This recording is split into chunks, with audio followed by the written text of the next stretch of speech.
It was the most amazing interview I have ever done. एक ऐसा भी समय था जब बच्चों को खाना खिलाने के लिए भी उनके पास पैसे नहीं थे। बच्चों के नाम स्कूल से काट दिए गए क्योंकि फीस जमा नहीं हो पाई। बच्चों को स्कूल से निकाल के बेटे को एक दुकान पे लगा दिया गया जहां 20 रुपए दिहाड़ी मिलती थी और बेटी साइकिल के पंचर लगाने लगी दुकान पे। 4 लाख रुपए का कर्जा सर पे था, पढ़े लिखे नहीं थे। इस एमवे बिजनेस को बिल्ड किया और इसको एमरल्ड के मुकाम तक लेके गए। वहां से वहां तक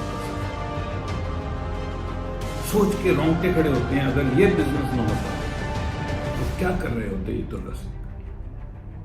जब मैं उनको इंटरव्यू कर रहा था तो मैं ये जानता था कि ये इंटरव्यू बहुत सारे लोगों की जिंदगियों को बदल कर रख देगा। आज के हमारे मेहमान हैं दुर्गा सिंह और उनकी धर्मपत्नी सरोज। चलिए पहले मैं सुनाता हूं उनकी कहानी अपनी जुबानी। दुर्गा सिंह का जन्म यूपी के एक बहुत ही छोटे से गांव में हुआ। इनके पिताजी खेती किया करते थे। 19 साल की उम्र में इनकी शादी हो गई। ट्रैक्टर ट्रॉलियों में बारात गई थी और ट्रैक्टर ट्रॉलियों में डोली भी आई थी। बहुत ही महत्वाकांक्षी थे दुर्गा सिंह, कुछ करना चाहते थे। खेती के साथ साथ बहुत सारे काम करने की इन्होंने कोशिश की। पास के एक और जगह पे जहां पे शुगर मिल थी वहां चले गए और वहां अफसरों के घर में खाना बनाया, इस उम्मीद से कि शायद इनको गवर्नमेंट जॉब मिल जाएगी। शुगर मिल के अंदर लेबर का काम किया, बोरियां ढोई, नौकरी ना मिली, फिर वापस आ गए। वापस आके आटा चक्की लगाई, गुड़ का कोल्हू लगाया। उसके बाद इन्होंने सोचा कि ड्राइवर बनते हैं। काशीपुर में जाके ड्राइवर बनने की कोशिश की, वो भी नाकामयाब हुआ। वापस आके अपने गांव में साइकिल पंचर लगाना शुरू कर दिया। वो काम गांव में ना चल रहा था, ये देख के इन्होंने ट्रैक्टर ट्रॉली में अपना खोखे को लादा और एक खाट लेके और एक स्टोव लेके काशीपुर आ गए। 300 रुपए किराए के कमरे में रहने लगे, साइकिलों को पंचर लगाने लगे। इनको किसी ने बताया कि अगर आप रिक्शे बना लेते हो तो किराए पे चढ़ जाएंगे। लोन लिया, लोन लेके 7 रिक्शे बनाए, 3 रिक्शा वाले रिक्शे लेके भाग गए। ऐसे समय पे इनबॉस में एक एमवे डिस्ट्रीब्यूटर किसी को प्लान दिखाने के लिए आ गया। इन्होंने देखा खिड़की में से कुछ पैसे की बात हो रही है तो ये वहां चले गए। इन्होंने कहा मेरे को बताओ, क्या पता मैं कर लूं। उसने इन्हें बताया कि इस बिजनेस को ज्वाइन करने के लिए 10,000 रुपए लगेंगे। इनके पास कोई पैसा नहीं था, लेकिन कुछ ही दिन में एक मीटिंग होने वाली थी। उसने इनको मीटिंग में इनवाइट किया और ये उस मीटिंग में गए और वहां जाके इन्होंने देखा कि बहुत तरह के लोग इस बिजनेस को कर रहे हैं। फिर देहरादून में जाके एक सेमिनार अटेंड किया और इस बिजनेस को बड़े लेवल पे करने का निश्चय किया। 2000 के आखिर में इन्होंने इस बिजनेस को ज्वाइन किया था। इनकी 13-14 अपलाइन एक एक करके बिजनेस को छोड़ के चली गई। ये मीटिंगों में जाते रहे और टिके रहे। 2003 में बॉम्बे एक बड़ी मीटिंग अटेंड करने के बाद इन्होंने निश्चय किया इस बिजनेस में तो मैं कामयाब होकर रहूंगा। और 2007 तक बहुत जबरदस्त स्ट्रगल इनको करनी पड़ी और 2007 में ज्वाइनिंग से 7 साल के बाद ये सिल्वर हुए और उसके बाद गोल्ड, प्लेटिनम, सैफायर और एमरल्ड तक का सफर इन्होंने तय किया। 5 स्टार होटलों में रहे, फॉरेन ट्रिप लगाए, अपनी 2 बेटियों की शादी कर चुके हैं। दोनों बेटियों की शादी में इन्होंने कार गिफ्ट में दी। एक ऐसा भी समय था जब आधा किलो आटा, आधा किलो चावल, आधा किलो दाल लाने के लिए भी इन्हें पैसे लोन पे लेने पड़ते थे। एक ऐसा भी समय था जब इनके बच्चों को फीस ना जमा होने की वजह से स्कूल से निकाल दिया गया। और एक ऐसा भी समय था जब ये अकेले बैठ कर रोया करते थे। वहां से लेके इस एमरल्ड तक का सफर इन्होंने कैसे तय किया, आप जानेंगे आज की इस मुलाकात में। ये एक अद्भुत कहानी है एक साइकिल मैकेनिक की जो कर्जों में डूबा हुआ था, वहां से लेके नेटवर्क मार्केटिंग इंडस्ट्री के इस अद्भुत सफर को तय करते हुए ऑस्ट्रेलिया, कनाडा, फ्रांस, सिंगापुर और बहुत सारे फॉरेन ट्रिप्स की कहानी और एक ऐसे शख्स की कहानी जो कि आज एक विजेता की तरह इस इंडस्ट्री में खड़ा है। दुर्गा सिंह जी, आपके साथ आज बातचीत होगी। बहुत ही एक्साइटेड है हम लोग क्योंकि आपकी ये बात हम लोग रिकॉर्ड करने वाले हैं और पूरी दुनिया पूछती है कि दुर्गा सिंह जी के बारे में बताइए कि वो पहले क्या करते थे, क्या हुआ, कैसे हुआ।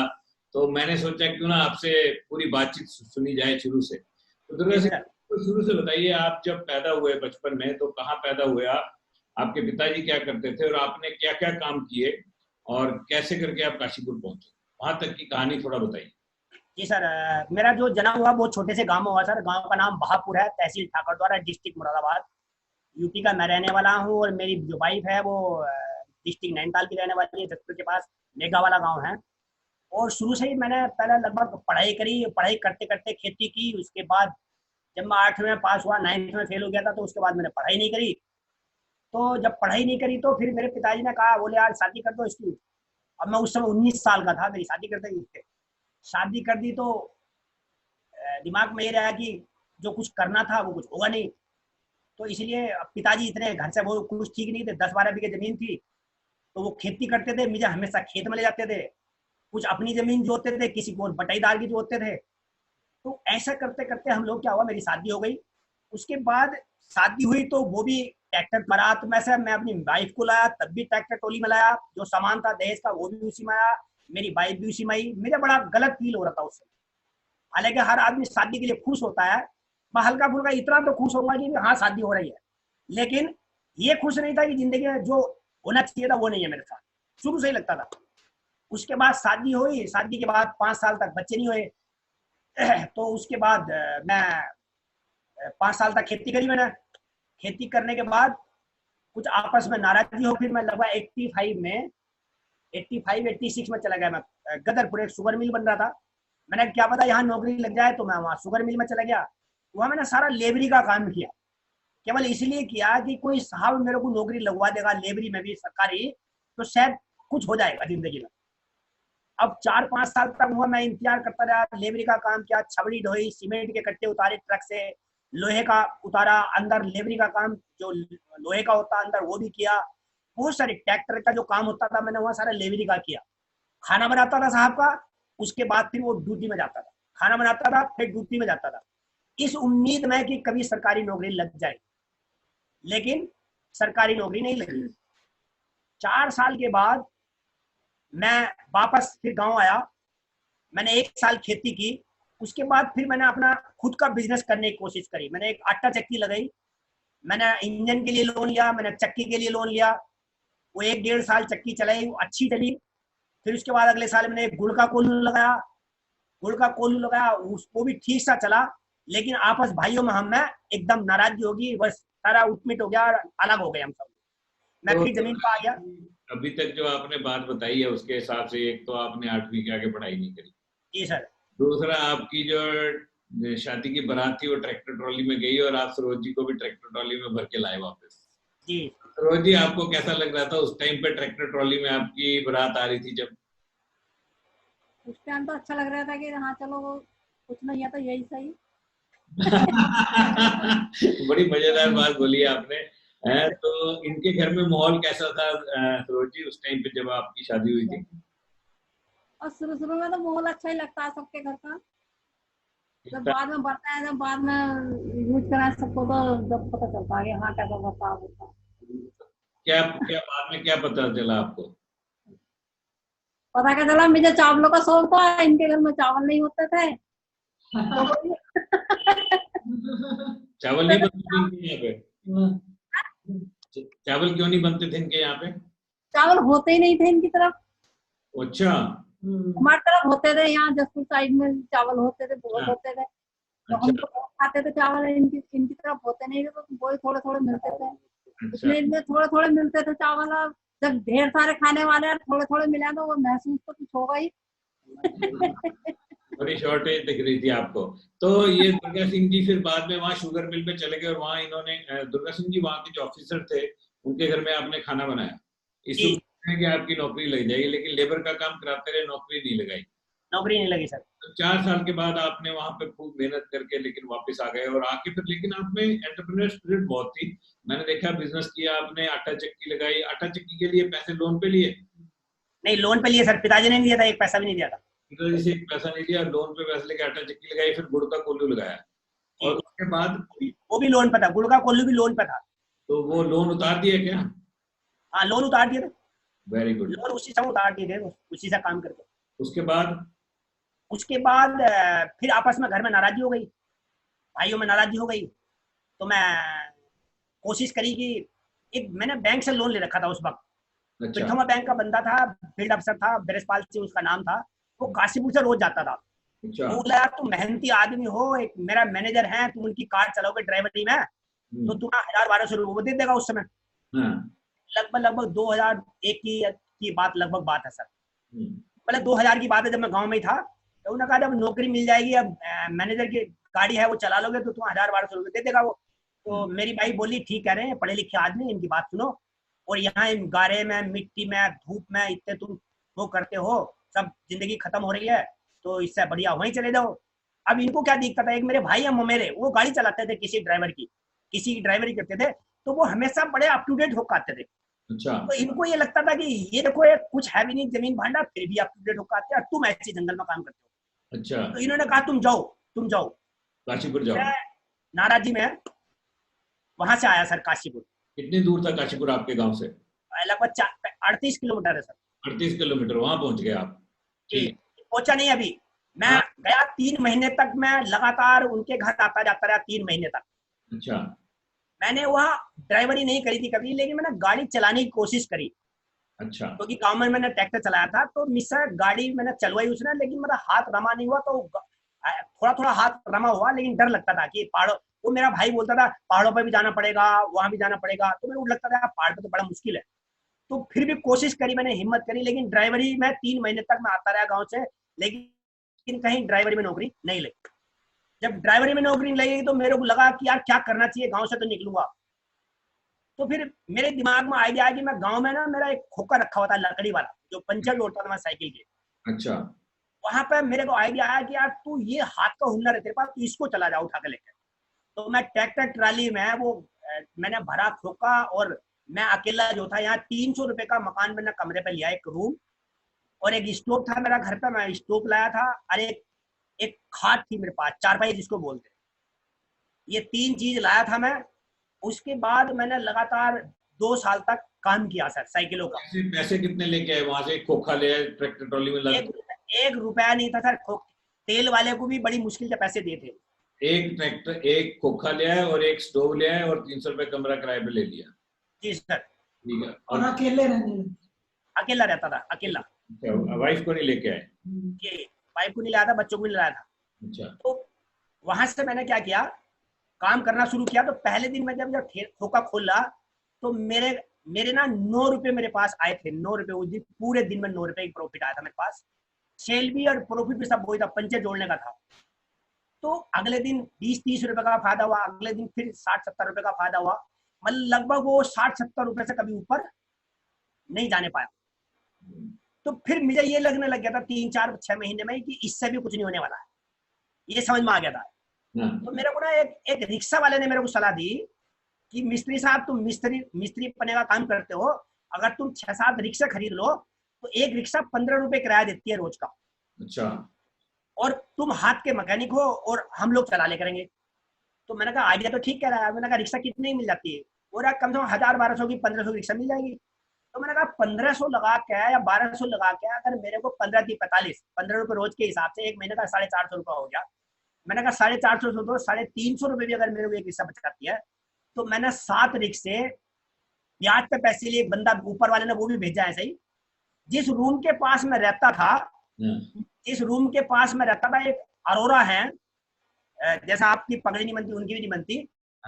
तो मैं वहाँ 8-10 रुपए का सामान लेता था रोज। तो अच्छा। वो बोला अंकल बोलता हूँ मैं उनको, बोले बेटा क्या करते हो? मैंने कहा जी मैंने ऐसा, मेरा साइकिल का खोखा है और मैं यहाँ रहता हूँ उनके आपके बगल में ही मकान में, तो ऐसा मैं काम करता हूँ। तो बोले एक काम कर, तू कुछ काम करना चाहता हो तो कुछ 5% पे ब्याज मैं दे दूंगा, कुछ तेरा फायदा हो जाएगा, कुछ मेरा फायदा हो जाएगा। वो ब्याज का काम करते थे। ठीक है। मैंने कहा ठीक है। इतने में मुझे सलाह उसने दे दी, रिक्शा वाले ने। तो मेरे मन में वो आइडिया बैठ गया। मैंने कहा 7 रिक्शे बैठेंगी, अगर 1,000 की हुई तो 7,000 की बैठ जाएंगी। तो मैंने वो 7 रिक्शे बनाई सर, और 7 रिक्शे बने, उनसे ब्याज पे पैसे लिए 7,000 रुपए। तो 7-5-35, 350 रुपए उनको मैं ब्याज देता था महीने का। और इधर मैंने हिसाब लगा 350 रुपए एक रिक्शा देगी तो 7 रिक्शे कितनी हो गई? 7-21-22-2300 रुपए के करीब। तो मैंने उससे फायदे में हूँ। तो वो चलाई 2-3 महीने तक ठीक चली काम। उसके बाद में 3 रिक्शा वाले रिक्शा लेके भागे, आज तक वापस नहीं आए सर।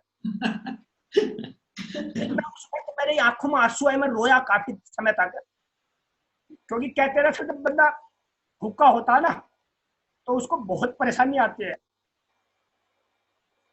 तो उस समय मेरे को ये लग गया था कि जिंदगी खत्म हो गई, अब कुछ नहीं हो सकता है, क्योंकि मुझे ये लगने लग गया था कि जिस काम को मैं करता हूँ वही काम मेरे आड़े आता है सब कुछ। तो मैंने ऐसा कोई गलत काम तो किया नहीं कि भगवान मेरे हमेशा विपरीत चलता है।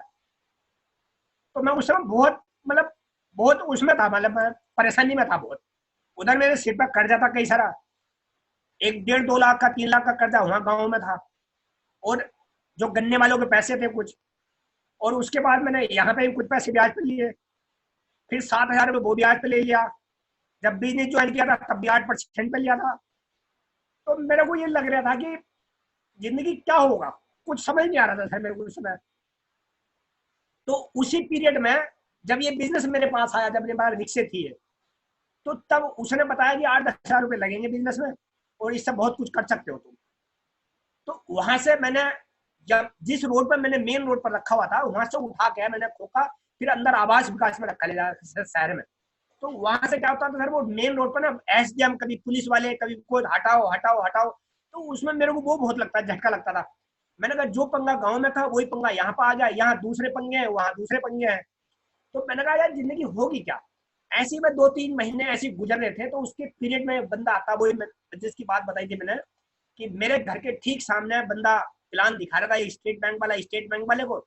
शाम के समय मैं घर पे आया हुआ था, घर खाली खड़ा था, तो जब वो गोले खींच के दिखा रहा था तो मैंने उससे बात करी तो उसने प्लान बंद कर दिया। जब प्लान बंद करता मैंने उससे पूछी, मैंने कहा भैया आप इनको कुछ प्लान दिखा रहे थे, मेरे को भी दिखा दो, क्या पता ये ना करे मैं कर लूँ। तो परमात्मा मेरे से पता नहीं क्या कहलवा रहा था। तो उसने कहा बता देंगे, लेकिन हाँ अभी नहीं बताएंगे, शाम को बताएंगे। तो मैंने कहा सर 6 बजे, इस समय शाम कब होगी, शाम तो हो ही गई। बोले नहीं हम 8 बजे आपके घर पाएंगे। तो वो 8 बजे, वो बंदा 3 दिन पहले उसने भी ज्वाइन किया था, तो वो भी कुछ नहीं जानता था, तो वो अपनी अपलाइन को लेकर आया सर। अच्छा। 8 बजे उन्होंने मुझे 2-3 घंटे तक पूरा चाटा, मेरे को कुछ समझ में नहीं आया। तो वो कर्जा मेरे पास चढ़ा हुआ था, जो मैंने ज्वाइन करा था वो वाला कर्जा भी चढ़ा हुआ था, रिक्शो वाला कर्जा भी चढ़ा हुआ था, गाँव का कर्जा भी चढ़ा हुआ था, बच्चे घर में रह रहे थे, मैं यहाँ अकेला था। कितने बच्चे थे आपके? 5 बच्चे सर, 3 लड़की हैं 2 लड़के हैं। 3 लड़कियां 2 लड़के। वो गांव में थे? वो गांव में थे, मैडम भी गांव में थी। और 3-4 लाख का कर्जा चढ़ गया था? 3-4 कर्जा चढ़ गया था, 3-4 लाख वो का। बंदा प्लान दिखाने आया था बिजनेस का, एमवे बिजनेस का, वो आपको दिखाने नहीं आया था? नहीं मेरे को नहीं दिखाना आया था, वो अपने किसी दोस्त को दिखाना आया था, बैंक वाले को। आपके किसी नेबर को, आपके पड़ोसी को? पड़ोसी को, मेरे पड़ोसी को। आपके पड़ोसी को दिखाने आया था, वो प्लान दिखा रहा था, आप वहां गए तो उसने बंद कर दिया प्लान? जी प्लान बंद कर दिया सर उन्हें। मैंने पूछा, मैंने कहा भाई साहब कुछ इनको दिखा रहे थे, आपने बंद कर दिया दिखाना इनको। मैंने कहा मेरे को दिखाओ, क्या पता मैं कर लूँ, ये ना करें। अच्छा। उन्होंने कहा फिर शाम को बताएंगे हम 8 बजे करीब। 8 बजे अपनी अपलाइन को लेकर 3 घंटे आपको प्लान बताया? 3 घंटे प्लान बताया, कुछ समझ नहीं आया सर मेरे को। अच्छा। उसके बाद अगले दिन मीटिंग थी रामनगर मंडी। अच्छा। तो स्कूटर कह रहे कल मीटिंग है, आप अगर चलो तो मेरा स्कूटर है, मेरे साथ चलना। तो मैंने कभी रामनगर मंडी नहीं देखा था सर अभी जिंदगी में। अच्छा। हाँ मेरी जो ससुराल थी वो रामनगर मंडी, उधर को जाते रहते थे मेरे ससुराल वाले, तो बड़ी तारीफ करते, रामनगर मंडी बहुत बढ़िया जगह है, पहाड़ है, बहुत अच्छा है। मेरे को समझ नहीं आता रामनगर मंडी कहाँ होगा। तो मैं वो सोच के कि रामनगर मंडी देखूंगा, मैं उसके स्कूटर में बैठ के चला गया सर। अच्छा। वहां पे फर्स्ट प्लान दीपक रावत का था। मजे की बात देखो सर, मैं बड़ा भाग्यशाली हूँ कि 2 मीटिंग देखी, 2 मीटिंगों में दोनों अपलाइन मेरे साथ आज। अच्छा। एक मिस्टर दीपक एंड कुसुम रावत है, एक मिस्टर अनिल बिंदु नारंग है। और अनिल नारंग से कैसे मेरी मुलाकात हुई सर? नहीं पहले वो बताओ ना, वहाँ मीटिंग में पहुंच गए जो दीपक रावत वाले। जब हम पहुंचे वहां पे तो दीपक रावत प्लान दिखा रहे थे। अब दीपक रावत साइंटिस्ट बता रहे थे वो अपने आप को। वो बंदा बता रहा था मेरे को कि इनकी जो इनकम है वो 70-80 हजार रुपये महीना है, 1 लाख रुपए महीना है। मैंने 1 लाख रुपए महीना कमाने वाला तो बंदा बड़ा हाई फाई होता होगा। हमारे को तो 5 हजार भी बहुत लगते थे उस समय। 5 नहीं बल्कि 2 भी हजार बहुत लगते थे। तो मीटिंग देखी, मीटिंग में कुछ भी समझ में नहीं आया, लेकिन भीड़ को देख के मेरा कुछ माइंड हुआ, कुछ हिला। भीड़ थी वहां पे? भीड़ थी वहां पे? भीड़ थी, लगभग 60-70 लोग थे सर। तो मीटिंग में प्लान नहीं समझ में आया, लेकिन भीड़ कुछ देख कर लगा कि कुछ है इसमें यहाँ पे। लेकिन डाउट भी हुआ, वो 40 रुपए को लेकर के मेरे को डाउट हुआ कि यहाँ पैसे लग रहे हैं। मैंने कहा मेरे को फ्रॉड जैसा लगा कि यहाँ मेरे को फ्रॉड लग रहा है। वहाँ टिकट लगी है, और टिकट लगी, लेकिन टिकट मैंने दी नहीं। मैं इतना स्मार्ट था कि मैं फंसूंगा तो तब जब मैं टिकट दूंगा, मैंने इसलिए टिकट नहीं ली। तो उस बंदे ने मेरी टिकट ली। अच्छा, अंदर गया, माहौल देखा, अच्छा लगा। शाम को घर आ गए उनके स्कूटर पर। उसके बाद अगले दिन शाम के टाइम फिर बंदा ने आकर कहा देखो कितना बढ़िया माहौल था, कैसे लोग थे, इंजीनियर भी थे, डॉक्टर भी थे, हर तरह का आदमी था। मैंने कहा बिजनेस तो बहुत बढ़िया लगा मेरे को, लेकिन एक चीज समझ में नहीं, वो 40 रुपए क्या के थे। तो उसने मेरा फ्लॉप करा। क्या ना, वो जो होटल था वो सबके पैसे जाते हैं वहां पे, जो बिजनेस करना चाहता और जो देखना चाहता। तो मेरे को माइंड समझ में आ गया सर एकदम। तो बोले शुरू करो। मैंने कहा शुरू करने में क्या करना पड़ेगा? बोले फॉर्म भरना पड़ेगा और पैसे लगेंगे 10,000 रुपए। अच्छा, मैं बोला यार 10,000 रुपए मेरे पास तो इतना कर्जा 10,000 रुपए मेरे पास है ही नहीं। तो उन्होंने कहा देख लो भैया तुम्हारे पास चांस है। मैंने कहा ठीक है, कोशिश करते हैं हम लोग। तो अगले 30 चौथे दिन 5वें दिन सर आपकी मीटिंग थी अनिल, आपकी वहां देहरादून में। आपकी फर्स्ट बीबीएस दिखी थी शायद पहली बार। तो वहां से तो वहां पे भीड़ को देख के मेरे को बिजनेस समझ में आ गया था सर। जब देहरादून आ गए देखा, जो लाइन में लगे हुए थे लोग, जो लोग लाइन में लगे हुए थे 300 रुपए की टिकट लेकर के, पहले तो थोड़ा सा पंगा, 300 रुपए की घर पे ही हो गया था पंगा। बोले 300 रुपए लगेंगे आपकी मीटिंग हो जाएगी। मैंने कहा ठीक है 300 रुपए तो मैं दे दूंगा। तो मैंने 300 रुपए निकाल के दे दिया उनको। उन्होंने क्या करा, मुझे एक गड्डी में से टिकट फाड़ के दे दी। कोई बात नहीं, मैंने टिकट अपने पास रखी। अगले दिन शाम के टाइम फिर बंदा आया, तो वो बंदा बैंक में था। वो बंदा बोला कि आपको ना 250 रुपए और देने पड़ेंगे। मैंने कहा भाई साहब मैंने 300 कल दिए आपको, 250 आप आज मांग रहे हो, कल को फिर कुछ और मांगोगे। मैंने कहा ये 250 किस बात के है? कह रहे ये आपको कार लेकर जाएगी यहाँ से और कार लाकर छोड़ेगी यहाँ पे, और 300 रुपए मैंने कहेंगे। तो बोले वो अंदर घुसने क्या है? अच्छा। तो मैं बोला महाराज, मैंने कहा तुम, मैं हाथ जोड़ के बोला सर ऐसा। मैंने कहा भाई साहब अपनी ये टिकट पकड़ो और मेरे पैसे मुझे लौटा दो। मेरे आंखों में सर बहुत आंसू आए, फिर दोबारा आंखों में इतने आंसू आए मेरे वहां। तो मैं बोला भगवान मेरे साथ क्यों ऐसा करता कि मैं जिस काम को करने की कोशिश करता हूँ ना कुछ अड़चन जरूर आती है। अब ये 300 रुपए की टिकट मांग रहे हैं, कल को फिर कोच को मांगेंगे, दी कुछ रिया नहीं। मैंने कहा परमात्मा तू ऐसा क्यों कर रहा है मेरे साथ? खैर अब वो मैंने उससे कहा, मैंने भाई साहब अपनी टिकट वापस ले लो, मेरे पैसे मुझे लौटाओ। क्योंकि मैंने वो कम से कम 5 दिन के पैसे जोड़े हुए थे, अपना सामान लाता था मैं जोड़ के खोके का। तो वो बोला भाई साहब वापस तो होंगे नहीं, अब तुम्हारी मर्जी है, जाओ या तुम मत जाओ। ये तो गड्डी में से टिकट फट गई, ये वापस नहीं होगी, अब टिकट वापस नहीं होगी। तो फिर मैंने माथा मारा, इनको नहीं बताया, अपनी मैडम को माथा मारा, रोया। सुबह को बोला भाई साहब सुबह 7 बजे आप 6 बजे तैयार हो जाना, गाड़ी आएगी आपके घर पर लेकर आपको चली जाएगी। तो खैर मैं पक्का दिल करा, पत्थर रखा। मैंने कहा चलो देहरादून की बड़ी तारीफ करते हैं लोग, चलो इस बहाने से देहरादून ही देखूंगा। वो जो जिन साहब का मैंने खाना बनाया वो देहरादून के ही थे। अच्छा। जब वो सारे साहब एक साथ बैठते थे ड्यूटी के बाद 6 बजे, तो वो सब तारीफ करते थे, देहरादून बहुत बढ़िया जगह है, देहरादून दुनिया का सबसे अच्छा शहर है। तो वो मेरे को याद आई सर उस वक्त, यार देहरादून की बड़ी तारीफ करते थे, यार देहरादून देख के आता हूँ क्या चीज है देहरादून में ऐसी। तो सर मैं वो चीज सोच कर फिर देहरादून चला गया, देहरादून देखने के लिए।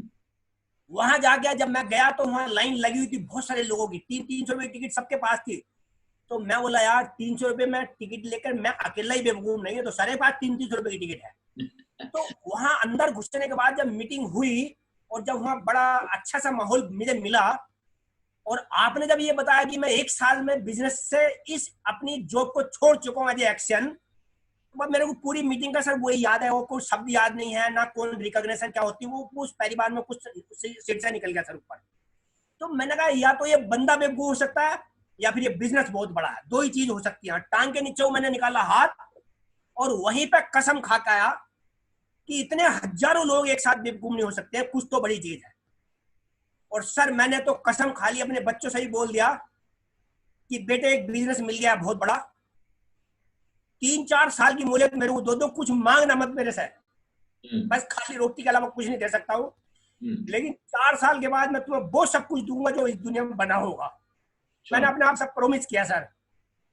मैंने कहा इतने सारे अगर लोग कर सकते हैं सीख का, तो सीख तो मैं भी सकता हूँ। मेरे पास तो कुछ भी नहीं है, मैं तो ज्यादा सीखना चाहिए, मेहनत करके सीख जाऊंगा, रात में सीख लूंगा, जब मेरा मौका लगा तब सीख सकता हूँ। तो वहीं से मैंने ठाना सर, और उसके बाद मैंने कभी पीछे मुड़कर आज तक नहीं देखा। शुरू हुआ 3% का चेक आया मेरे पास, एक कैशिट हुआ गाड़ी, वो कहते थे 3% पे, जब मेरे पास कितने $1 का चेक आया तो मैंने भगवान की पूजा करी सर। उस चेक को रख के मैंने भी पूजा करी, भगवान में पूजा नहीं करता था, मैंने कहा इसके आगे कुछ जीरो लगेंगे आगे जरूर, ऐसा होगा। कितना चेक आया पहला? 120 रुपए आता था, 123 रुपए का सर, 123 रुपए का चेक आया। फिर 3 महीने के बाद 800 कुछ रुपए का चेक आया। तो मुझे ये तो पता लग गया था कि मेरी 2 क्लास पास करी, 2 क्लास पे पैसा आया, इसका मतलब पैसा तो यहाँ आता है। तो फिर सर का जो जितनी अपलाइन की मैं मीटिंग में जाता था यहाँ, तो वो सब एक एक एक एक करके अपलाइन सब छोड़ने शुरू हो गई। जिसने मुझे बिजनेस दिया वो छोड़ गया, उसके 4-5 महीने बाद फिर वो छोड़ गया, फिर दूसरा छोड़ गया, फिर तीसरा, चौथा, पांचवा, 10 अपलाइन छोड़ गई सर। और यहाँ मीटिंग होती थी अच्छी खासी 40, 50, 60 लोगों की, वो मीटिंग भी खत्म हो गई। तो मैं ऐसा बिखर गया कि यार अब क्या होगा, ये बिजनेस तो बहुत बढ़िया मिला था, लेकिन जितने बड़े बड़े लोग मुझसे पढ़े पढ़े लिखे लोग कर रहे थे वो ही नहीं कर रहे, तो मैं क्या कर सकता हूँ। तो फिर मेरी हिम्मत टूट गई सर। लेकिन कहीं से मुझे मैसेज आया कि बरेली में मीटिंग हो रही है। मीटिंग का जब फिर मैं बरेली से पता चला कि हर हफ्ते हर महीने मीटिंग होती है, तो मैंने सर वो कभी मीटिंग छोड़ी नहीं है। और 2003 में मैंने एक बड़ी मीटिंग देखी बंबई। तो वहां से देखने के बाद तो मैंने इतनी कसम खा ली थी कि अब दुनिया में इसके अलावा या तो मर जाऊंगा या फिर एमबीए बिजनेस को करूंगा। वहां से मैंने प्रण किया सर।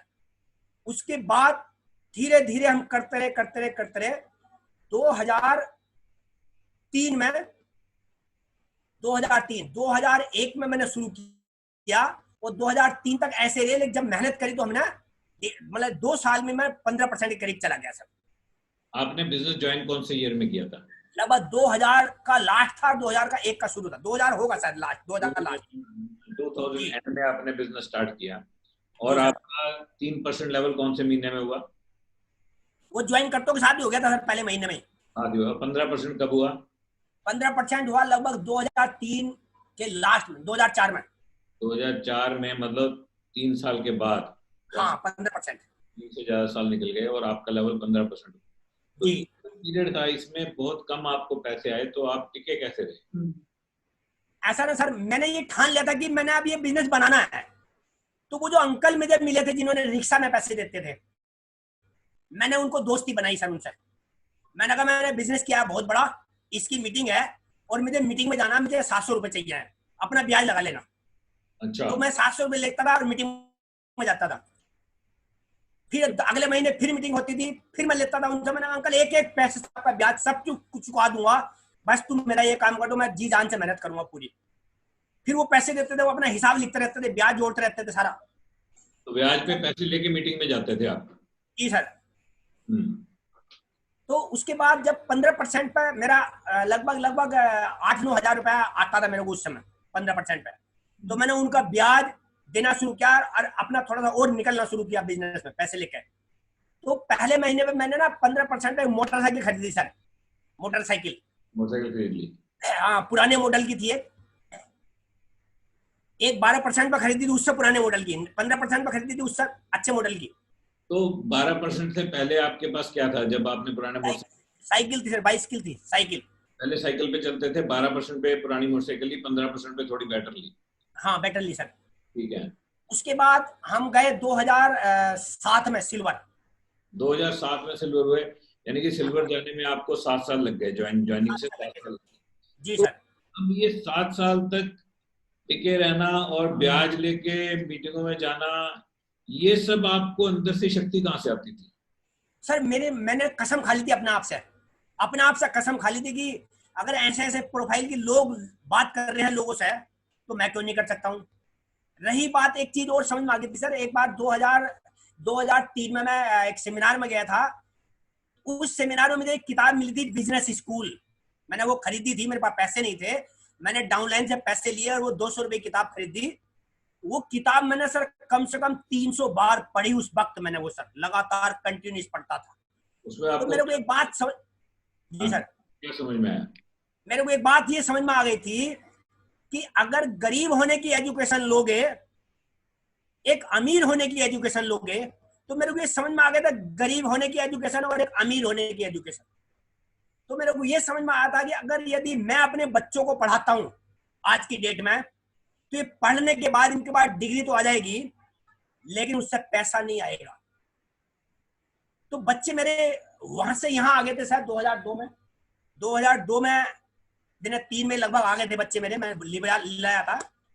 तो जब बच्चों के यहाँ नाम कट गए उस 2003-4 में, 4 की बात है ये, तो फिर मेरे को फिर काफी दर्द हुआ। तो वो किताब को पढ़ने के बाद मेरे को ये समझ में आ गया था कि अगर मैं मालिक बनने की और अमीर होने की एजुकेशन लेता हूँ और मेरे बच्चे अनपढ़े भी होंगे तो एक दिन मेरे बच्चे गाड़ियों में घूमेंगे बड़े बड़े। और अगर मैं अपने बच्चों को पढ़ाता हूँ और ये इनको डिग्री मिलती है, अगर नौकरी नहीं मिली तो मैं कंगाल हो जाऊंगा। ये किताब ने मेरे को ये सिखा दिया था, बता दिया था, समझा दिया था। तो फिर सर मैंने उस पीरियड में 2004 की बात बता रहा हूँ, 2003-4 की बात है लगभग। तो उसी पीरियड में मैंने अपने बच्चों से कहा, मैंने कहा बेटे अब तुम पढ़ना बंद कर दो, क्योंकि उनकी फीस नहीं गई, उनके नाम कट गए सबके। प्राइमरी स्कूल में पढ़ रहे थे, एक जीजीआईसी में पढ़ ली थी 2 बेटी। तो जब उनकी फीस नहीं गई तो उन्होंने नाम काट दिए। तो मैं बोला कोई बात नहीं बेटे, मैंने कहा अब तुम छोड़ो, मैं पढ़ता हूँ, क्योंकि मुझे पता है कि पैसा कहाँ से आता है, कैसे आता है, आपको नहीं पता चलेगा पैसा कहाँ से आता है। तो मैंने अपने बच्चों से बोला, मैंने कहा तुम मत पढ़ो। बहुत दर्द हुआ, दुख हुआ। और जैसे मैंने अपने बच्चे पढ़ने से बैठे तो सारी पूरी रिश्तेदारी में, पूरी बिरादरी में ये हो गया कि उसने अपने बच्चों को पढ़ना बैठा दिया और पता नहीं तेल साबुन का काम करता रहता। मतलब बहुत अपमान मिला सर मेरे को। बच्चों को निकालना पड़ा क्योंकि फीस नहीं दे पा रहे थे। फीस नहीं दे पा रहा था सर मैं। तो बच्चों को मैंने रोक दिया। तो मेरा बच्चा था छोटा उस समय, बड़ा वाला बेटा, तो उसको मैंने एक दुकान पर लगाया। वो 20 रुपए रोज उसको देता था दुकानदार, 600 रुपए महीना। तो मैंने कहा बेटे तू इस पे काम कर। दिन भर में वो करता था रेडीमेड की दुकान पे काम, और रात को पीसीओ पे जाता था।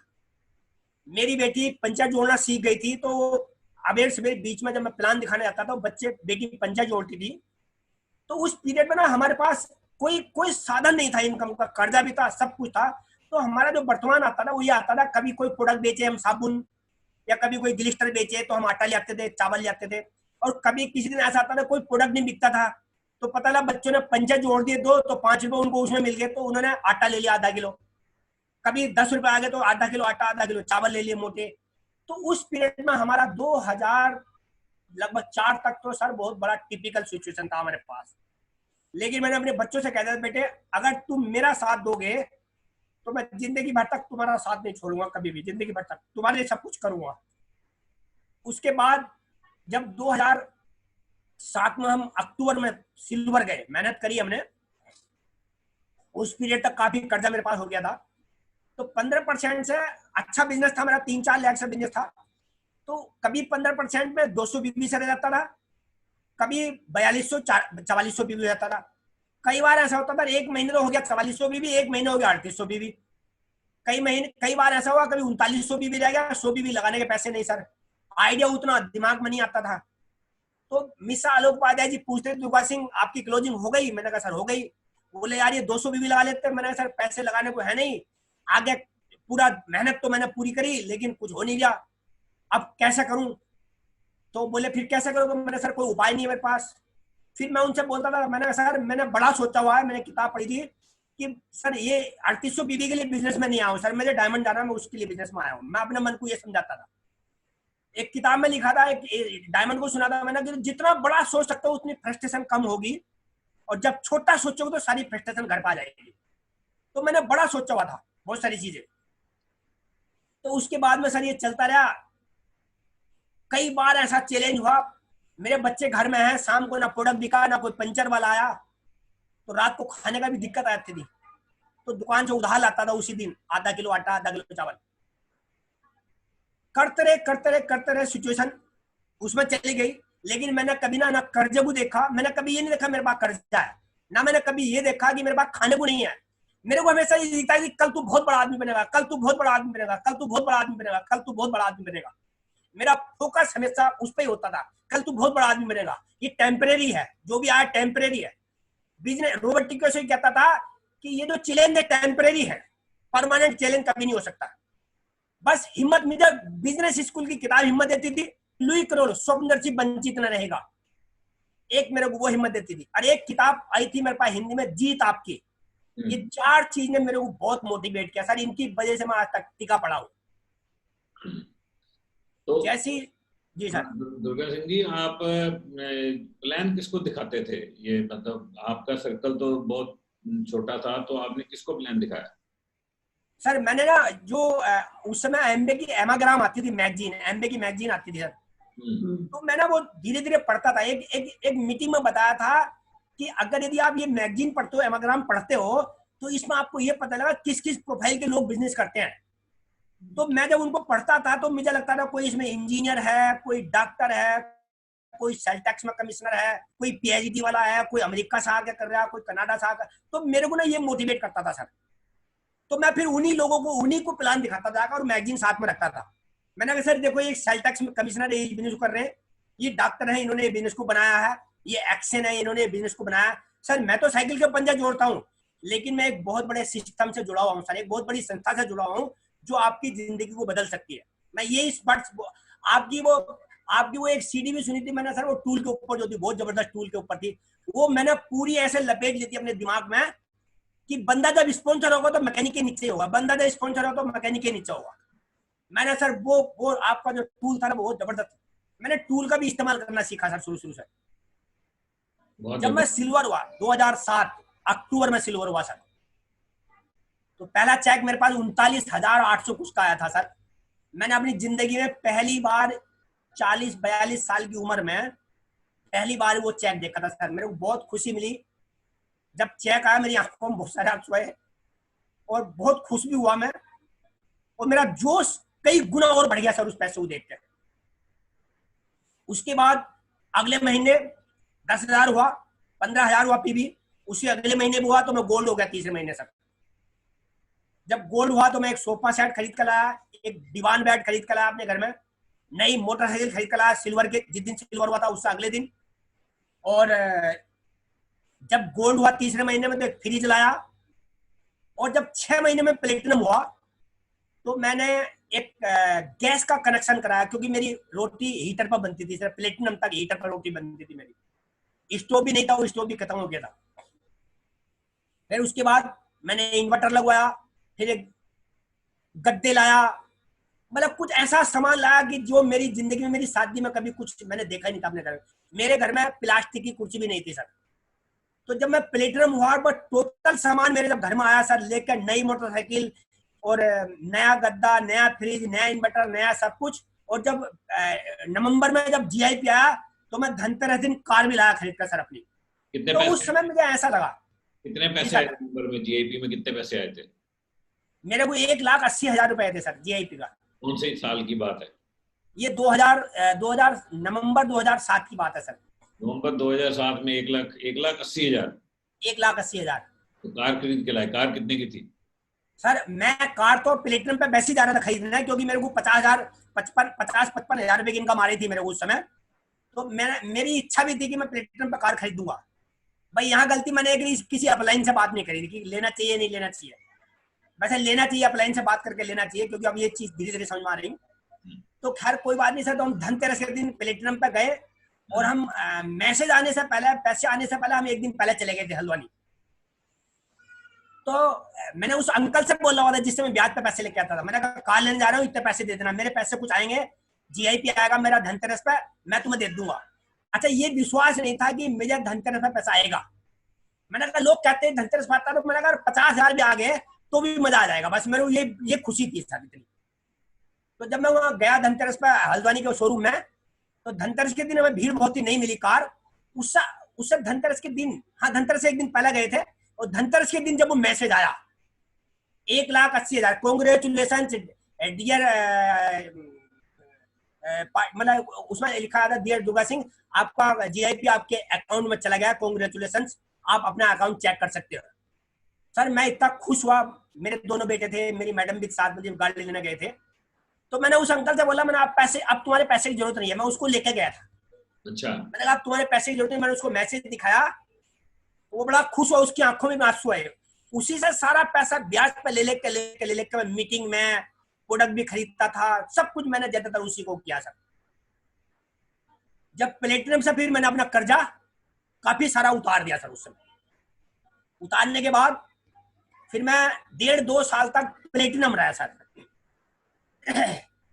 2007 3 साल तक रहे प्लेटिनम। कभी पीवी 8,000 हो जाता था, कभी 10,000, कभी 8,000, कभी 10,000, मतलब वो प्लेटिनम लगातार वो रहा। लेकिन उतना हम थोड़ा कंफर्ट जोन हो गए सर, हमें ये पता चला कि अब प्लेटिनम हम हो गए तो शायद ये लोग कर जाएंगे अपना आप, तो लेकिन वो ऐसा हुआ नहीं। दीपक रावत के पास मैं गया, सर मेरे को एमएल जाना है, अब ये बताओ मेरे को करना क्या है, मेरे को बेटी की शादी करनी है।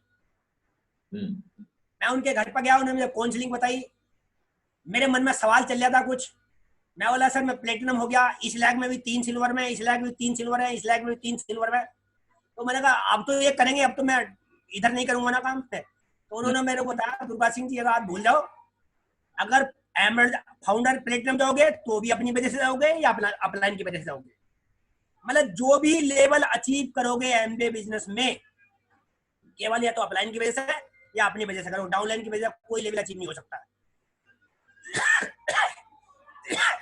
कमाल हो गया दुर्गा सिंह जी, आपकी कहानी ऐसी अद्भुत कहानी है। अच्छा फिर तो सर उसी पीरियड में उससे अगले साल हम लोग फाउंडर प्लेटिनम चले गए। उन्होंने कहा डेप्थ में काम करो, फ्रंट भी खोल लो और नीचे डेप्थ में घुसो 3 लाख के जाके। मैं अंदर घुसा, डेप्थ में गया, करता गया, नीचे करता गया, 3 लाख में नीचे करता गया। तो उसी साल हम सर फाउंडर प्लेटिनम हुए, उससे अगले साल सफायर, उसी साल हम एमरल्ड भी हो गए।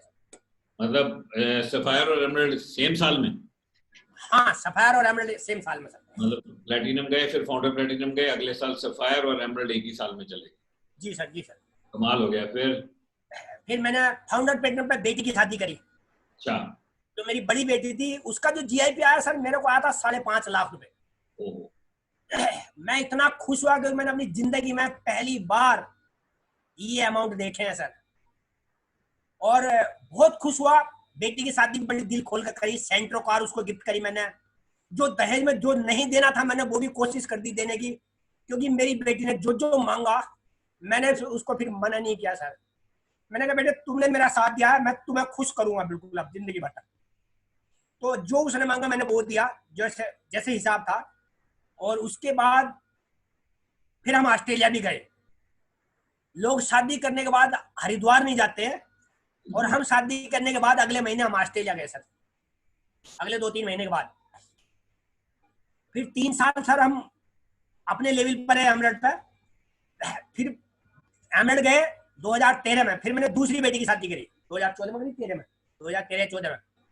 कितने बच्चों की शादियां होगी दुर्गा सिंह जी आपके? अब ये मार्च में तीसरी बेटी की शादी थी, वो अप्रैल में तीसरी बेटी की शादी थी, लॉकडाउन में सब वो जाम हो गया सर। दो बच्चों की शादी कर चुके हो आप?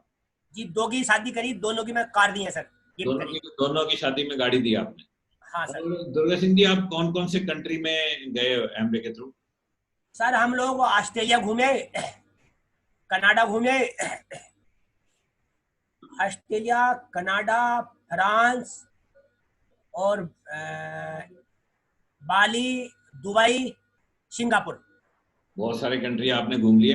और पहली बार जब एमबीए के थ्रू आपको 5 स्टार होटल में रहने का मौका मिला, अब तो आप बहुत 5 स्टार में रह चुके हो, तो पहली बार जब आपको 5 स्टार में रहने का मौका मिला वो कहाँ था? वो सर दिल्ली का था, इंटरकॉन्टिनेंटल इरोज होटल में। इंटरकॉन्टिनेंटल इरोज में आप गए पहली बार, क्या उससे पहले आप किसी होटल में रहे थे कभी? नहीं सर, होटल का तो हम समझते, होटल का हमें समझ नहीं आता होटल क्या चीज होती है, होटल का नहीं हमें समझ आता था। ये हम सरोज से सुनना चाहेंगे कि जब फर्स्ट टाइम आप 5 स्टार में गए तो आपको कैसा लगा? बहुत अच्छा लगा मुझे। तो मैंने तो सोचा भी नहीं था कभी के ऐसे होटल में जाएंगे, नाश्ता करेंगे, खूब खेलेंगे, कूदेंगे, बहुत मस्ती करी हमने वहाँ। मैं तो अपने हस्बैंड का धन्यवाद करती हूँ, अगर तो ये बिजनेस नहीं होता तो मैं तो पता नहीं होती। और बहुत मजे करे हमने होटल में, बहुत अच्छा लगा मुझे, खाने पीने की भी कोई कमी नहीं थी। अच्छा, जब आप होटल में पहुंचे, इरोस होटल में पहुंचे इंटरकॉन्टिनेंटल में, गाड़ी से उतरे तो आपको सीन याद है कैसा था? हाँ, वो गेट खोल लेते, वो टोपी ओढ़ो खड़े थे वो गेट पे, हमारा बैग उन्होंने हमसे हाथ भी मिलाए अच्छे से, नमस्ते वमस्ते सब अच्छे से करे उन्होंने, और बैग लेकर हमारे अटैची लेकर हमारे रूम में पहुंचा दिया। हमें तो इतना सा वजन भी नहीं उठाना पड़ा, हमारा खुद बैग, हाथ का बैग भी वही सोच रहे कि हम ही ले जाकर रूम में रख कर ले जाओ। अच्छा, आपका बैग उठा के? बहुत बढ़िया लगा। होटल कैसा था? होटल तो बहुत ही अच्छा था, कुछ कह ही नहीं सकते होटल के बारे में, तो बहुत बढ़िया। फिर रूम में गए, फिर बेड और ये वो बहुत ही अच्छा लगा, ऐसा कभी सोचा भी नहीं था जिंदगी में कभी भी। बेड में बैठ के कैसा लगा आपको? नीचे को जैसा उसमें घूम गए। अंदर अंदर घुस रहा था। और बाथरूम में बाथरूम कैसे थे?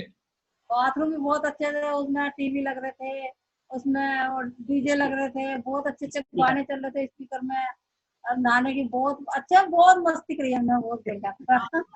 और खाना पीना कैसा लगा वहाँ पे? खाना भी बहुत अच्छा था, खाना भी बस देख देख के पेट भर रहा था, खाने की तो नौबत ही नहीं आई, इतना खाना खाओ, देख देख के बहुत अच्छा लग रहा था। और जब फर्स्ट फॉरेन ट्रिप पे गए आप, पहली बार जब बाहर गए आप, एरोप्लेन में बैठे, वो किस तरह आपको लगा और वहां पहुंचे तो कैसा लगा?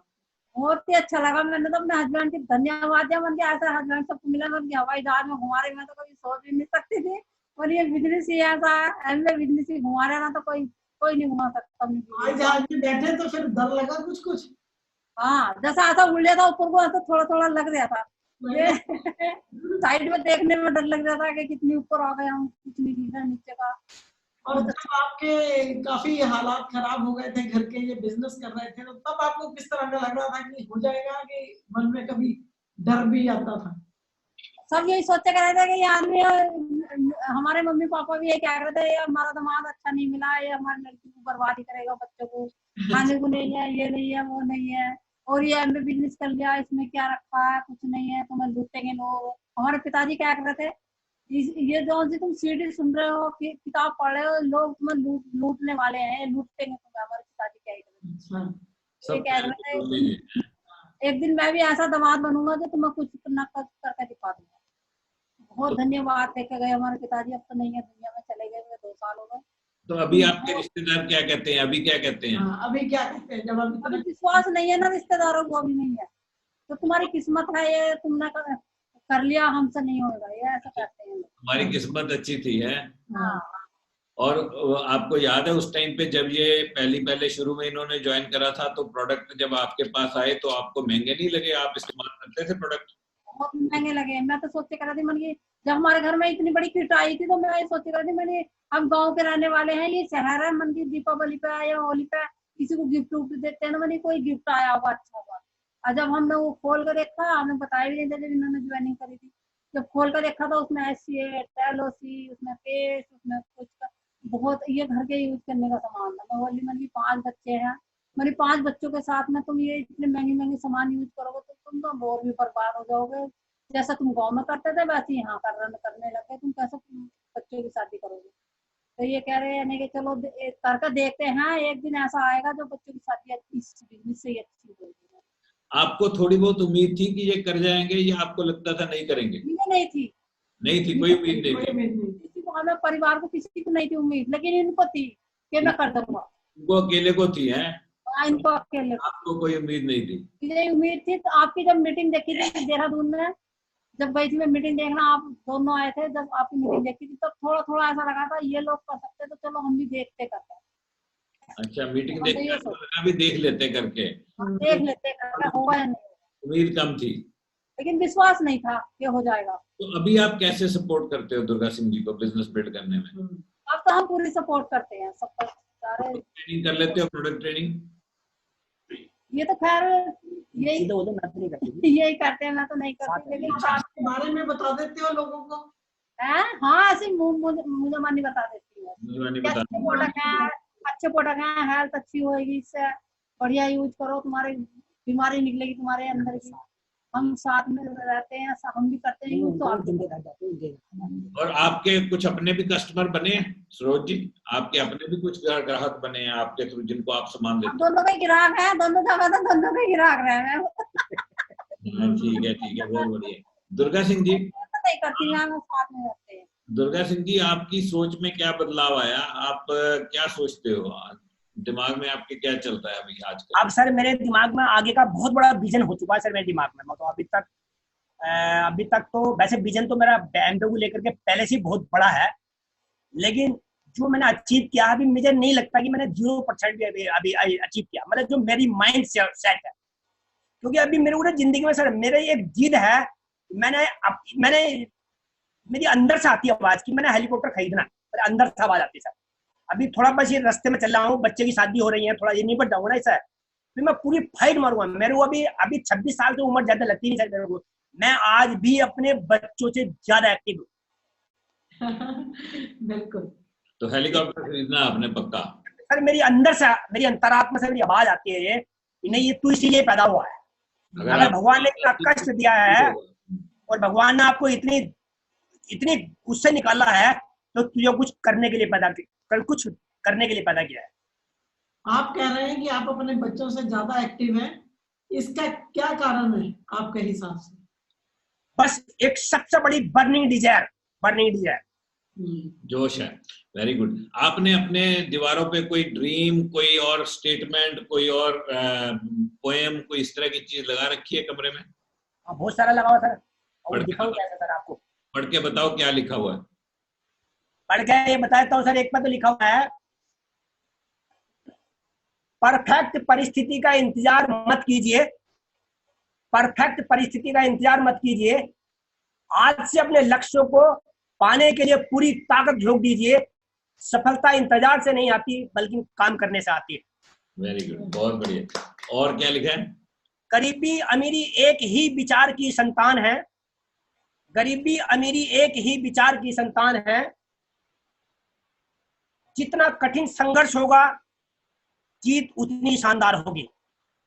वाह वाह, जबरदस्त। भरोसा खुदा पर है तो तकदीर का लिखा पाओगे, भरोसा खुदा पर है तो तकदीर का लिखा पाओगे, अगर भरोसा खुद पर है तो खुदा वो देगा जो आप चाहोगे। वाह वाह वाह। और भी बहुत कुछ लिखा है सर, बहुत सारी चीजें। मेरी फॉर्च्यूनर गाड़ी लिखी हुई है, यहाँ पे चित्र लगा हुआ है। अभी डायमंड के बाद, डायमंड पे मैं खरीदूंगा सबसे पहले क्रिएटा, मेरा अपना एक ड्रीम है। और डायमंड का पैसा कुछ थोड़ा सा निवेश करूंगा, थोड़ा मतलब पूंजी में निवेश करूंगा, चाहे वो गांव में अपने पिताजी की जमीन की तरह या पिताजी के घर की तरह जो था, वो आज मेरे घर नहीं है, वो 1 लाख रुपए में मेरा घर बिक चुका है। लेकिन मेरा जिद है कि मैं वहां ऐसा कुछ करूंगा कि 10, 20, 30 लाख रुपए में जो लगाना जरूर होगा दिखाने के। बहुत बढ़िया।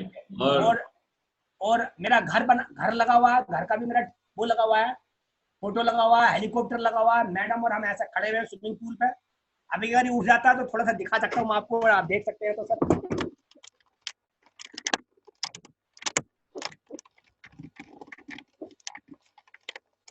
लाइट पड़ रही सर, दिखाई नहीं रहा।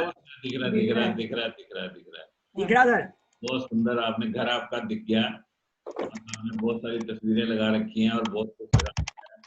अभी और बहुत सारी चीजें लगी हुई सर, ड्रीम बहुत लगे हुए मेरे। दुर्गा सिंह जी, आप बहुत ही जबरदस्त आपने काम किया और आपने ये तय कर दिया है कि ये बिजनेस जो है किसी की भी जिंदगी बदल सकता है। आप आजकल जो लोग हैं जिनको नौकरी नहीं मिलती है, यंग लोग जो पढ़ के निकल रहे हैं डिग्री करके, लॉकडाउन की वजह से बहुत लोगों की नौकरियां चली गई, आप क्या संदेश देना चाहते हो? अभी एक बंदे से बात कर रहा है, इंजीनियर है सर। मैं अभी लॉकडाउन से पहले अपने कुछ गले की दवाई लेने गया था, तो मैडम भी मेरी साथ थी, तो एक बंदा मेरे किनारे बैठा था मेरे पास में, जैसे मेरी मैडम बैठी हुई है। तो मैंने कहा भाई साहब आप क्या काम करते हो? मैंने उनको टोका। बोले मैं लाल कुआं में एक इंडस्ट्री है उसकी, पेपर मिल की बोलते हैं, जो टाटा की है, वो लोग वहाँ इंजीनियर हूँ। तो मैंने कहा बहुत अच्छी बात है। मैंने कहा ये बताओ आप कुछ और बड़ा सोचते हो?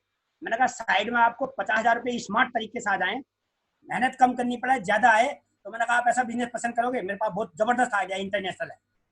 कह रहे हाँ जरूर बताओ। तो मैंने उनका फोन नंबर ले लिया, व्हाट्सएप नंबर भी ले लिया। 2-3 महीने निकले, 2-3 बार कॉल करी, उसने फोन नहीं उठाया। आज मैंने कॉल करी, मैंने कहा भाई साहब दुर्गा सिंह बोल रहा हूँ काशीपुर से, और मैंने लगभग 10 वीडियो सीडी भेज दी सर इंजीनियरों की। और कुछ मेरे पास जो बीबीएस में लोग बोलने जाते हैं ना, उनकी कुछ फोटो थी, मैंने उनको भेजे।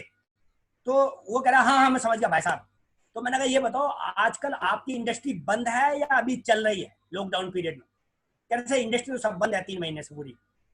तो मैंने कहा फिर ये बताओ, एक होम बेस्ड बिजनेस है, डिजिटली है, घर में बैठ के होगा, 50,000 भी कमा सकते हो, 1 लाख भी कमा सकते हो, 2 लाख भी, मतलब जितनी चाहे आपका ड्रीम हो उतने बना सकते हो इस बिजनेस से। तो मैंने कहा बताओ शुरू कर लें? कोई जिंदगी में ड्रीम है, अगर ड्रीम है तो मैंने कहा मैं आपको शुरू करा देता हूँ, आपने कागज भेजने हैं और बस 2-4 हज़ार का पहले सामान ले लो, बिजनेस शुरू हो गया। कह रहे तो मैं भेज देता हूँ अभी। अभी मैंने व्हाट्सएप नंबर भेज दिया उसको, बातचीत कर ली, कह रहा है ठीक है मैं भेज देता हूँ आपको, आपकी वो होने से पहले सर। तो मैं बोला सर ये बताओ, सारी दुनिया में अर्थव्यवस्था बिगड़ा गई है, सारी इंडस्ट्रियां बंद हो चुकी हैं, लोगों की बड़े बड़े कारोबार बंद हो चुके हैं, लोगों की छटनी हो रही है। रेलवे में वो आ रहा था मैसेज की रेलवे के 50% लोग बाहर करने की तैयारी चल रही है, सरकारी नौकरी आधे से 50 ज्यादा लोग निकल रहे हैं। मतलब आपके पास कोई ऐसा फ्यूचर का प्लान है? कह रहा ऐसा तो कोई लगता नहीं। मैंने कहा एमबीए बिजनेस दुनिया का सबसे बड़ा बिजनेस है, लॉकडाउन में 100% चल रहा है, और मैंने कहा हमारे बिजनेस पे कोई फर्क नहीं पड़ा, पैसे लगातार आ रहे। कह रहा ठीक है सर मैं शुरू कर देता हूँ, कोई दिक्कत की बात नहीं। और दुर्गा सिंह जी, आपकी इतनी जबरदस्त कामयाबी का श्रेय आप किसको देते हो? सर सबसे पहले तो श्रेय परमात्मा का, तो उनके बिना कुछ हो नहीं सकता, नंबर 1। दूसरा श्रेय उस अपलाइन को जाता है कि जिसने ये मुझे रास्ता दिखाने की कोशिश करी, दिखाया, और बे अपलाइन छोड़ गई, धन्यवाद तो उन सबका भी है। दूसरा धन्यवाद क्योंकि जब जहां से मेरी टचिंग हुई दीपक रावत, और जहां से मुझे बहुत बड़ा मोटिवेशन मिला वो अनिल एंड बिंदु नारंग, जिनको देख करके मैं बहुत मोटिवेट हुआ, और मैंने कसम खाई टांग के नीचे हाथ निकाल के कि अगर ये व्यक्ति इतना बड़ा होने के बाद कर सकते हैं तो दुर्गा सिंह एक दिन करके दिखाएगा। ये मेरे को फेथ था अपने आप का सर, मीटिंग देखने के बाद। चौथे नंबर पे मेरी पूरी फैमिली जिसने मेरा कदम से कदम मिला करके साथ दिया, और सबसे ज्यादा थैंक्स करता हूँ मेरी वाइफ का। ये भले ही अभी कुछ जानती नहीं है, पढ़ना लिखना प्लान दिखाना डेमो करना कुछ मैं इनसे करवाता हूँ, लेकिन 24 घंटे हम नाले से नाला बना के एक साथ रहते हैं। 24 घंटे की बात है सर। रिश्तेदारी में जाएंगे तो दोनों जाएंगे, इनके मायके में जाएंगे तो दोनों जाएंगे, हमारे मायके में जाएंगे तो दोनों जाएंगे, मतलब कहीं भी जाएंगे, छोटे भाई के जाएंगे तो दोनों जाएंगे, बड़े भाई के जाएंगे तो दोनों जाएंगे, प्लान दिखाने जाते हैं तो दोनों जाते हैं। मीटिंग का भी ऐसा हुआ नहीं कि मैं अकेला गया हूँ कभी आज। बहुत बढ़िया, जबरदस्त आपने टीम बनाई है, होम टीम। आपकी होम टीम बहुत ही स्ट्रांग होम टीम है दुर्गा सिंह जी। बहुत थैंक्स है सर, क्योंकि मुझे रास्ता मिला, और सबसे थैंक्स आपका, क्योंकि आपने यहाँ तक बीज बखेरा था तो हम तक आया सर, नहीं तो शायद आप नहीं लाते तो शायद मुझे नहीं लगता कि मेरे लिए कुछ इसमें हो सकता। बहुत उतार चढ़ाव है मेरी जिंदगी में, लेकिन मैंने कसम खा ली थी कितनी भी जिंदगी में चैलेंज आएंगे, मैंने चैलेंज पर कभी देखा भी नहीं, सोचा भी नहीं, फोकस भी नहीं किया। मैं ये सोचता था कि यार, जैसे सोचता था कि यार तेरे पास 5 लाख का कर्जा है, तो मैं सोचता था यार 1 रुपए का कर्जा नहीं है, कल बहुत बड़ा आदमी बनूंगा। 1 रुपए का कर्जा नहीं है, कल बहुत बड़ा आदमी बनूंगा। और जैसे ही वो कर्जे वाला बाहर आया, बस गया, मैंने कहा भाई साहब कोई बात नहीं, बस 2-3 महीने की और देख लो, बस सब 20 सूद सहित जितना ब्याज लेना चाहो उतना लेना यार, कोई बात नहीं है, सब दे दूंगा आपको, बहुत बड़ा बिजनेस करना, एक दिन बहुत बड़ा आदमी बनूंगा। बस ऐसा करके उनको हाथ पैर जोड़ के कहता भाई साहब हला महीने तक तो आपको मैं नहीं दे सकता। बहुत जबरदस्त दुर्गा सिंह जी, आपसे बात करके बहुत अच्छा लगा, एंड बहुत बहुत धन्यवाद। Yes thank you sir. Thank you, नमस्ते नमस्ते।